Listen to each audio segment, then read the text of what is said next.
Hello everyone.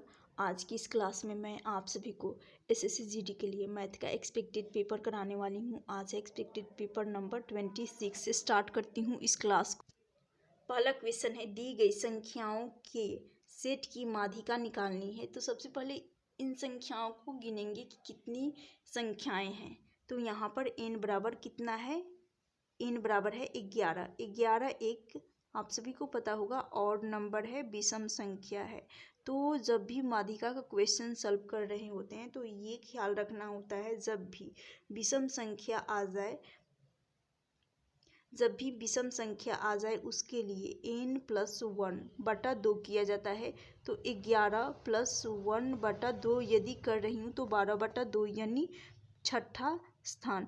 तो जब माध्यिका का क्वेश्चन हो और यहाँ छठा प्लेस, तो माध्यिका वही बन जाएगा।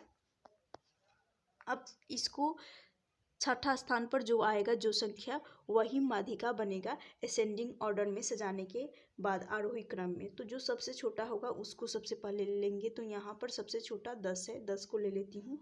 उसके बाद 11, तो 11 को ले लूँगी। उसके बाद आ जाएगा 12, उसके बाद आ जाएगा 13, 13 के बाद आ जाएगा 15, फिर 15 के बाद एक और 15, क्योंकि 15 2 बार रिपीट हो रहा है। तो ये 1 2 3 4 5, तो जो छठे स्थान पर आएगा वही माध्यिका बन जाएगा। ऑप्शन बी इस क्वेश्चन का राइट आंसर हो जाएगा 15। नेक्स्ट क्वेश्चन है, एक व्यक्ति 2000 रुपये की राशि को 9.25% की साधारण ब्याज दर पर 4 वर्षों के लिए निवेश करता है। तो उसके द्वारा प्राप्त ब्याज ज्ञात करनी है।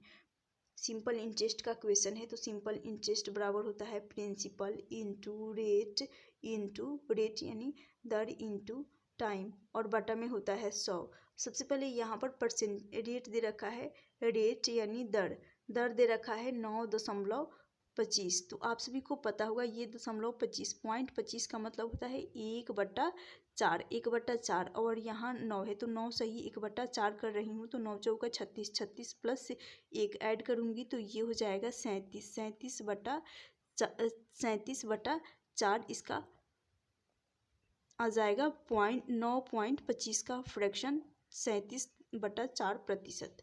अब इसको सॉल्व कर लेती हूँ। रेट है 2000 रुपये, इस पर प्रिंसिपल 2000 रुपये है और रेट है 37/4। परसेंटेज है तो बटा में हो जाएगा 100, गुना हो जाएगा 4 वर्ष का टाइम लग रहा है। तो 2 शून्य से 2 शून्य चला जाएगा, 4 से 4 चला जाएगा, 37 इंटू 2 20 कर रही हूँ। तो यहाँ से आ जाएगा 7 दूनी 14, 3 दूनी 6 और 1 7, यानी 740। ऑप्शन सी इस क्वेश्चन का राइट आंसर हो जाएगा। नेक्स्ट क्वेश्चन है, वह कौन सी सबसे छोटी संख्या है जिस संख्याओं को 3 5 6 7 8 12 से भाग देने पर प्रत्येक दशा में शेष 2 आता हो, परंतु 13 से भाग देने पर शेषफल कुछ नहीं आता हो। तो वह छोटी से छोटी संख्या को n मानेंगे। उसके बाद यहाँ पर आ जाएगा एलसीएम के बाद के का कोई मल्टीपल ले लेंगे, प्लस यहाँ पर आ जाएगा रिमाइंडर। अब इसको सॉल्व कर लेते हैं। सबसे पहले हमें एलसीएम चाहिए। तो एलसीएम निकालने के लिए, जैसे कि ये है 3 5, इन सभी का एलसीएम निकाल लेती हूँ। 6 8 10, उसके बाद है 12। 3 5 6 8 10 12, 3 से भाग लगाऊंगी।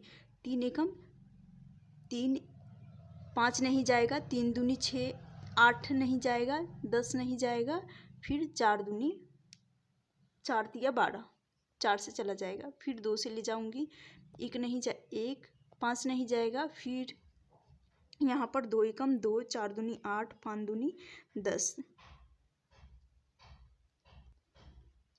2 दूनी 4, फिर इसको 2 से ले जाऊंगी, 1 5, 1 2 दूनी 4, 5 नहीं जाएगा, 2 एकम 2, फिर ये 2 से चला जाएगा, फिर उसके बाद 5 से चला जाएगा, फिर उसके बाद ये 5 से चला जाएगा।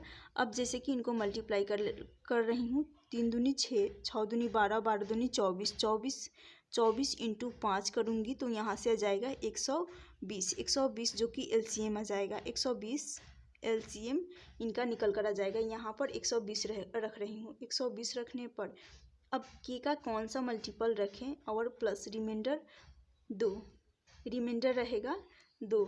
13 से भाग देने पर शेषफल कुछ नहीं बचना चाहिए। तो यदि 2 का मल्टीपल के का दूसरा मल्टीपल रख रही हूँ तो ये हो रहा है 242। फिर तीसरा जो कि 13 से भाग देने पर शेषफल कुछ ऐसा नहीं होगा, तो 2 भी नहीं रख सकते। 362 हो जाएगा तीसरा मल्टीपल, और चौथा मल्टीपल 500। फिर मैं के का 8वां मल्टीपल रख रही हूँ। के का 8वां गुणज लूँगी तो के का यदि 8वां गुणज रख रही हूँ तो 900 हो रहा है 60। 960 प्लस रिमाइंडर इसमें ऐड हो जाएगा तो 962 बन जाएगा। 962 इसमें 13 का भाग लगाने पर शेषफल कुछ नहीं बचना चाहिए। 13 सत्ते 91। फिर चौथा ले लूँगी 13 चौका 52, तो यानी 74 से 962 पूरी तरह से विभाजित हो जाएगा और रिमाइंडर कुछ नहीं बचेगा। तो इसका राइट आंसर हो जाएगा 962। 962 इस क्वेश्चन का राइट आंसर हो जाएगा। नेक्स्ट क्वेश्चन है 3 घंटे की परीक्षा में 200 प्रश्न हैं। 200 प्रश्नों में से 50 गणित के हैं। वह दूसरे प्रश्नों की तुलना में 2 गुना समय लेता है। तो गणित के प्रश्न में उसने कितने मिनट लगाए यही पूछा गया है। तो यानी मैथ और अदर हो जाएगा, जो कि 200 टोटल प्रश्न 200 है, उसमें से 200 प्रश्नों में से गणित के 50 हैं। तो यहाँ पर आ जाएगा 50, टोटल 200 हैं तो 150 यहाँ पर आ जाएगा। 200 में से यदि 50 गणित के हैं, 200 में से 50 गणित के हैं तो 150 हो जाएंगे अदर सब्जेक्ट का। अब यहाँ पर इनको सिंपल रेशियो बना लेती हूँ। 5 या 15, यहाँ पर 1:3 में बटेगा। 1:3 में बटेगा। फिर कहा गया है दूसरे प्रश्नों की तुलना में गणित के प्रश्न 2 गुने हैं। तो यहाँ गणित का है 2, तो दूसरा हो जाएगा 1 में। इनको आपस में मल्टीप्लाई कर रही हूँ तो यहाँ से 2 एकम 2 और 3 एकम 3 बन रहा है। इन दोनों को यदि ऐड करूँगी तो समय लग रहा है 3 घंटे का। तो 5 रेशियो बराबर 3 घंटे का समय लग रहा है। इस 3 घंटे को यहाँ पर ऑप्शन मिनट में दे रखा है, तो जब ऑप्शन मिनट में दे रखा है तो घंटे को मिनट में कन्वर्ट करना होगा। उसके लिए यहाँ पर 60 का मल्टीप्लाई कर दूँगी, 60 मिनट का मल्टीप्लाई कर दूँगी। तो यहाँ से 60 मिनट का मल्टीप्लाई करने के बाद यहाँ पर पूछा गया है गणित के प्रश्नों में उसने कितने मिनट लगाए, तो 2 मिनट लगाया। तो यहाँ से आ जाएगा 1 मिनट। 5 रेशियो का मान ये 3 गुना, तो 5 रेशियो बराबर ये दे रखा है 3 गुना 60 मिनट हो जाएगा। तो 1 रेशियो का मान निकालने के लिए सबसे पहले 1 रेशियो का मान निकालेंगे तभी गणित का हम निकाल सकते हैं। तो 1 रेशियो बराबर हो जाएगा ये 3, वैसे ही रखना है।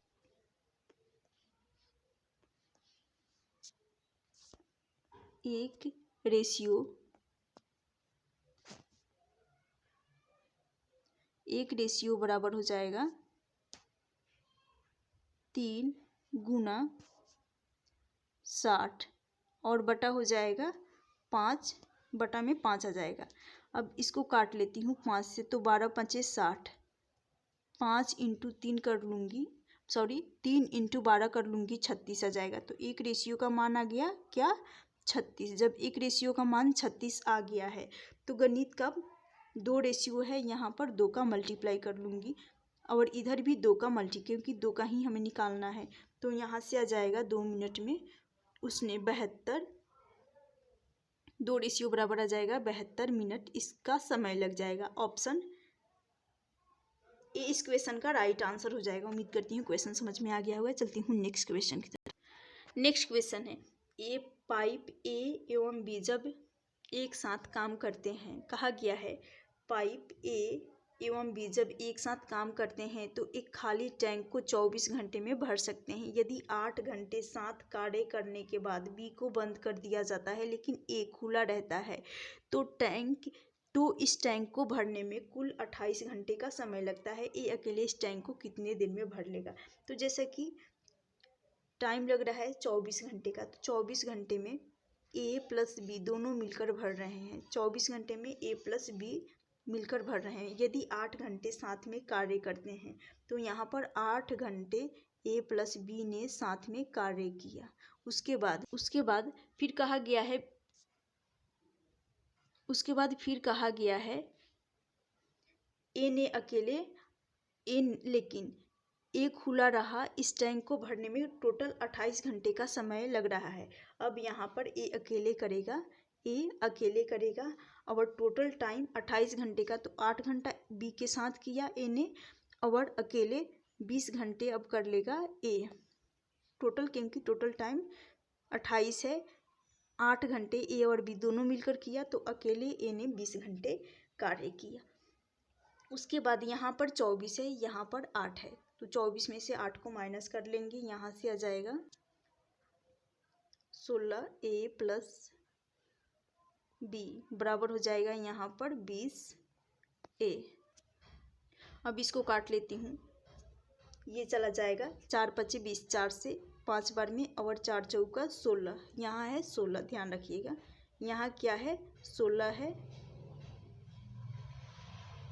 ए, तो 4 चौका 16, 4 बार में चला जाएगा।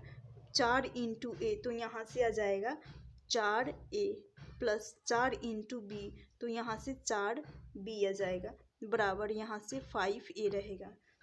फिर ए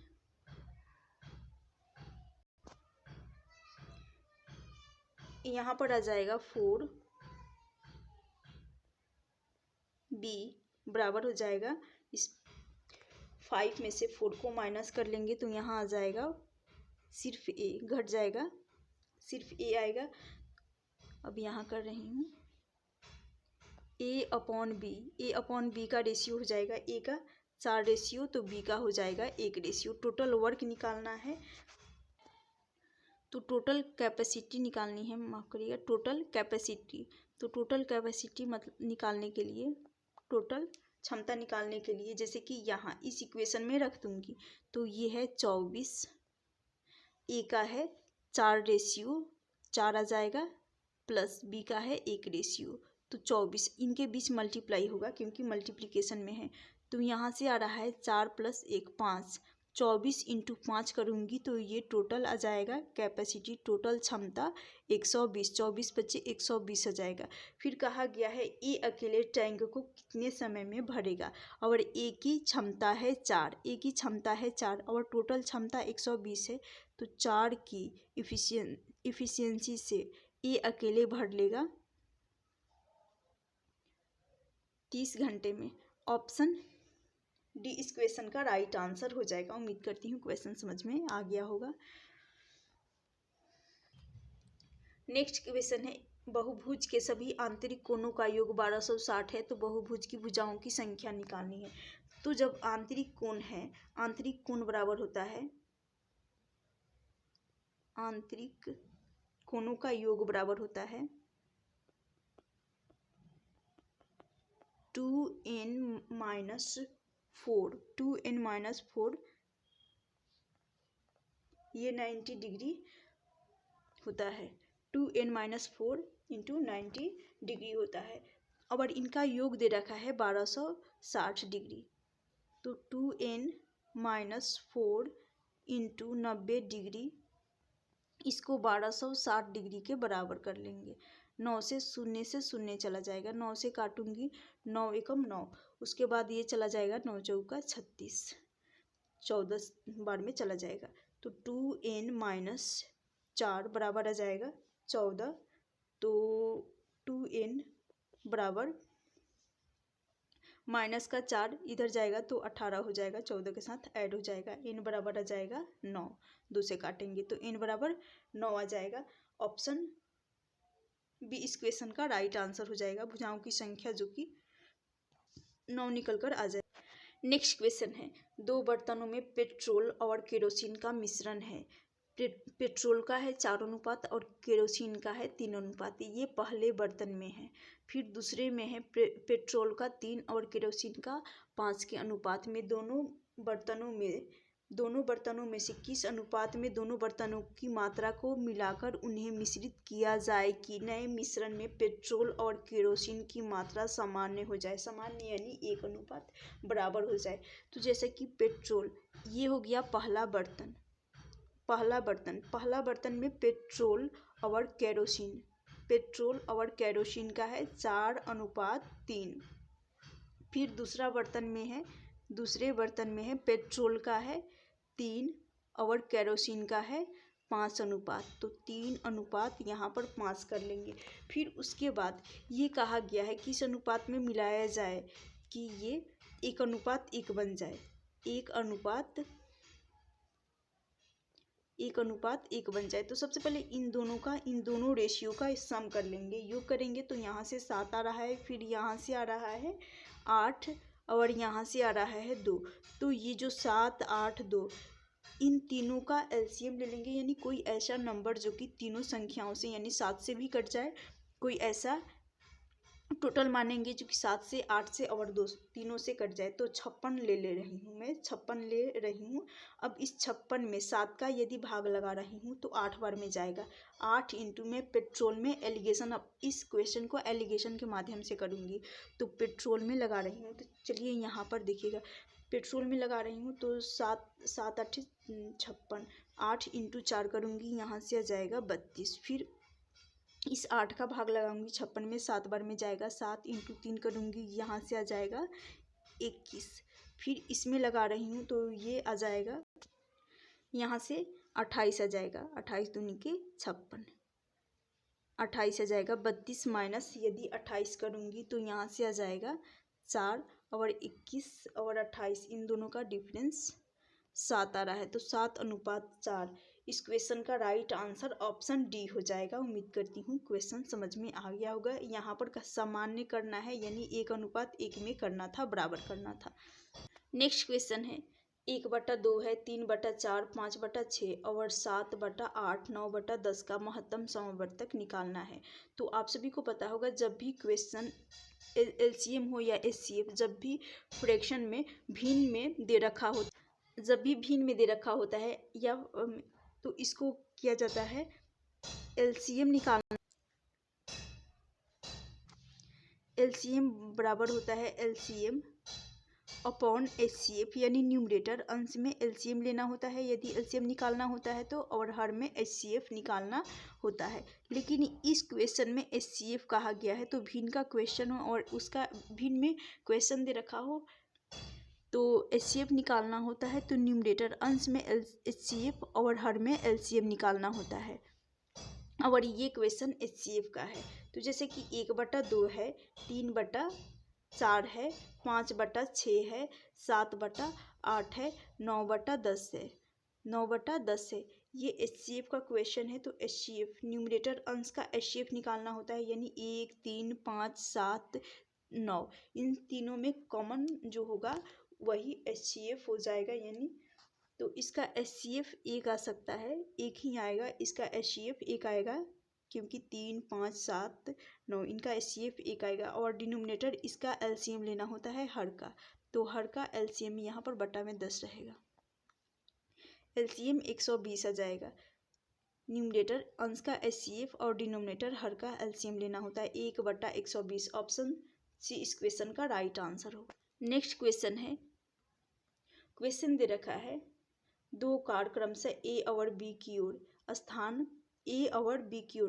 बी से ए की ओर एक ही समय में चलना आरंभ करती है। वे रास्ते में एक दूसरे से किसी स्थान पर मिलती हैं तथा पहले कार मिलने के 6 घंटे बाद स्थान बी पर पहुंचती है, जबकि दूसरी कार 25 घंटे बाद स्थान ए पर मिलती हैं, ये स्थान पर पहुंचती हैं। यदि पहली कार की चाल 28 किलोमीटर प्रति घंटा है तो दूसरी की चाल निकालनी है। तो ये यहाँ पर ये कंसेप्ट लगेगा H1/A यानी पहली स्पीड अपॉन हो जाएगी दूसरी स्पीड बराबर यहाँ रूट के अंदर रहता है दूसरा टाइम अपॉन पहला टाइम। तो यहाँ पर पहले का चाल है पहला टाइम जो कि 25 घंटे है, तो यहाँ पर T2 दूसरा टाइम 25 है, दूसरा टाइम 25 और पहला टाइम है 16 घंटे का।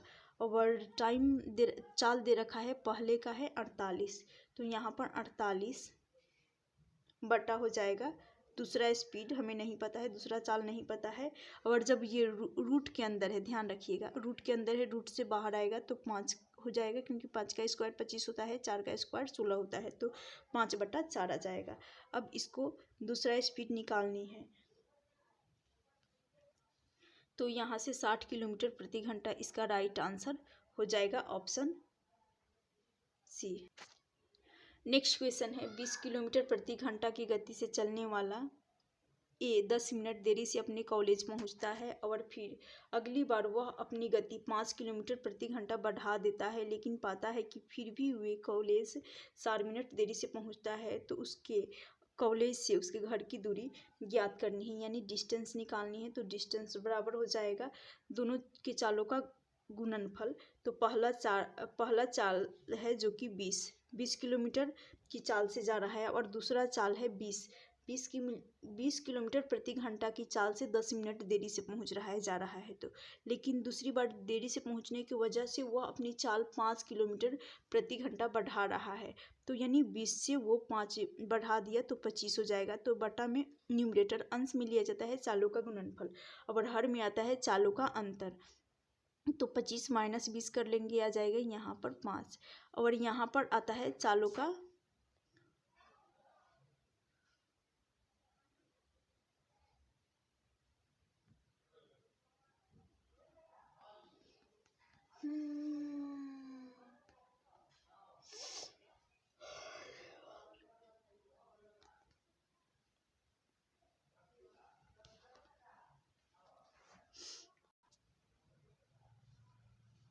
बीस तिया 60, 3 दूनी 6 और 50 25, तो 5 × 2 कर लूँगी तो डिस्टेंस निकल कर 10 आ जाएगा। ऑप्शन सी इस क्वेश्चन का राइट आंसर हो जाए। नेक्स्ट क्वेश्चन है दो संख्याओं का अनुपात 3:4 है। यदि दोनों संख्याओं में से 3 घटा दिया जाता है तो अनुपात 2:3 हो जाता है। संख्याओं का योग ज्ञात करना है, यानी 3:4 के अनुपात में है और दोनों में से 3 घटाया जा रहा है, तो यह अनुपात 2:3 हो जा रहा है। क्रॉस मल्टीप्लाई कर लेंगे, यहाँ से 9 आ जाएगा और यहाँ से आ जाएगा 8, 9 में से 8 जाएगा, 1 रेशियो का अंतर आ रहा है, 1 रेशियो का इनके बीच अंतर आ रहा है। फिर इस 3 का इसके साथ मल्टीप्लाई कर लेंगे, 9 हो जाएगा। फिर इस 2 का 3 के साथ मल्टीप्लाई कर लेंगे, यहाँ से आ जाएगा 8, यहाँ से 6 आएगा, माफ़ करिएगा 6 आ जाएगा। और इन दोनों के बीच का डिफरेंस देखेंगे तो 1 रेशियो का मान आ रहा है 3। जब 1 रेशियो का मान 3 आ रहा है तो पूछा गया है संख्याओं का योग। संख्याओं का योग यानी इस बेस रेशियो इसी को माना जाता है। बेस रेशियो 3:2 में है, 3:4 में है, तो इनको ऐड करेंगे, इनका सम आ रहा है, सम जो कि 7 आ रहा है और 1 रेशियो का मान 3 है, तो 7 × 3 21 इस क्वेश्चन का राइट आंसर हो जाएगा ऑप्शन सी। नेक्स्ट क्वेश्चन है तीन संख्याओं का अनुपात 3 2 1 है और उनके योग का आधा 72 है। तो छोटी संख्या का वर्ग क्या होगा? तीन संख्याओं का अनुपात, तो इन सभी का अनुपात करना है, इन सभी अनुपातों का योग लेना है। तो योग करेंगे तो यहाँ से आ रहा है 6 आ रहा है, लेकिन कहा गया है योग का आधा 72 है, योग का आधा, तो इनका 1/2 कर लेंगे, इनका आधा कर लेंगे, यानी 6 × 1/2 और ये हो जाएगा योग का आधा, तो बराबर कर लेंगे 72 के। तो यहाँ से जब इसको सॉल्व करेंगे तो 72 बटा ये 6/2 हो रहा है, 6 कम 6, 6/2, तो ये जो 2 आया है इस 2 को ऊपर रख सकते हैं, यहाँ 2 ऊपर चला जाएगा, तो तो यहाँ से आ जाएगा 72 इंटू 4 2 कर रही हूँ तो 144 आ रहा है। 144 में 6 का भाग लगाऊंगी तो 24 छः का 144 होता है। तो यहाँ पर आ जाएगा 24 आ गया है। यह निकालने का मतलब है एक रेशियो का मान 24 आ गया। जब एक रेशियो का मान 24 आ गया है, छोटी संख्या पूछी गई है तो छोटी संख्या ये है 1, तो 1 इंटू 24 करेंगे तो वही 24 ही रहेगा। इसका लेकिन वर्ग चाहिए। 24 का वर्ग करेंगे यदि 24 का वर्ग हो जाएगा 576। ऑप्शन बी इस क्वेश्चन का राइट आंसर हो जाएगा। नेक्स्ट क्वेश्चन है, एक व्यक्ति 10 रुपये में 6 वस्तु खरीदकर उन्हें 5 रुपये में 2 की दर से बेचता है तो उसका लाभ प्रतिशत निकालनी है। यानी ये कॉस्ट है, यानी खरीद रहा है 6 रुपये में 10 रुपये में 6 वस्तु खरीद रहा है। कितना वस्तु है? 6 10 रुपये में। फिर 5 रुपये में 2 की दर से बेच रहा है। तो ये यहाँ पर सेल कर रहा है 5 रुपये में 2 की दर से 2 वस्तुएं बेच रहा है। अब जब इस टाइप का क्वेश्चन हो तो सबसे पहले जो क्वांटिटी होता है, यानी यहाँ 6 है और यहाँ पर 2 है, क्वांटिटी को सेम करना होता है जो वस्तु हैं। तो यहाँ 6 बनाने के लिए, यहाँ पर 6 बनाने के लिए 3 का मल्टीप्लाई करेंगे ताकि 6 बन जाए। क्वांटिटी को इक्वल करना होता है, तो यहाँ पर भी 3 का मल्टीप्लाई करना होता है, यहाँ पर भी 3 का मल्टीप्लाई करना होता है। पूछा गया यहाँ पर लाभ प्रतिशत निकालनी है। तो कॉस्ट प्राइस और सेलिंग प्राइस, कॉस्ट प्राइस 10 रुपये है और सेलिंग प्राइस है 5 इंटू 3 15 रुपये सेलिंग प्राइस है। तो यहाँ से इन दोनों का डिफरेंस देख रही हूँ तो प्रॉफिट हो रहा है 5 रुपये का।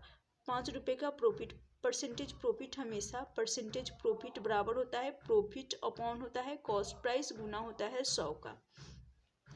तो कॉस्ट प्राइस 10 है, गुना कर लेंगे यहाँ पर 100, 10 दहाँ के 100, 10 इंटू 5 कर लेंगे, ये हो जाएगा 50% का प्रॉफिट हो जाएगा। ऑप्शन सी इस क्वेश्चन का राइट आंसर हो। नेक्स्ट क्वेश्चन है, एक घड़ी को 33.33% हानि पर बेचा जाता है। यदि हानि प्रतिशत की गणना विक्रय मूल्य पर की जाए तो हानि प्रतिशत बताएं। तो जैसे कि 33.33% का लॉस हो रहा है तो 33.33% बराबर हो जाएगा, ये इसको फ्रैक्शन में कन्वर्ट करूँगी 1/3 होता है। 1/3, 3 जो कि वो है कॉस्ट प्राइस क्रय मूल्य, 3 क्रय मूल्य है और 1 इस 3 पे 1 रेशियो का लॉस हो रहा है। अब कहा गया है यदि हानि प्रतिशत की गणना विक्रय मूल्य पर करनी है तो जब कॉस्ट प्राइस 3 है, तो सेलिंग प्राइस हो जाएगा, कॉस्ट प्राइस 3 है और लॉस हो रहा है 1 रेशियो का, तो सेलिंग प्राइस 2 हो जाएगा क्योंकि 3 में से 1 जाएगा तो सेलिंग प्राइस 2 हो जाएगा। लेकिन कहा गया है हानि प्रतिशत, तो साफ साफ दिख रहा है कि 1 की हानि हो रही है और वो भी सेलिंग प्राइस के सापेक्ष में। तो 1 का लॉस सेलिंग प्राइस का बटा में आ जाएगा, डिनोमिनेटर में रेशियो आएगा, 2 है सेलिंग प्राइस, गुना कर लेंगे 100 क्योंकि प्रतिशत हानि निकालनी है तो गुना 100 का होगा। 2 से चला जाएगा 50 दूनी के 100, तो 50% का लॉस हो जाएगा, 50% का लॉस हो जाएगा। ऑप्शन बी इस क्वेश्चन का राइट आंसर होगा।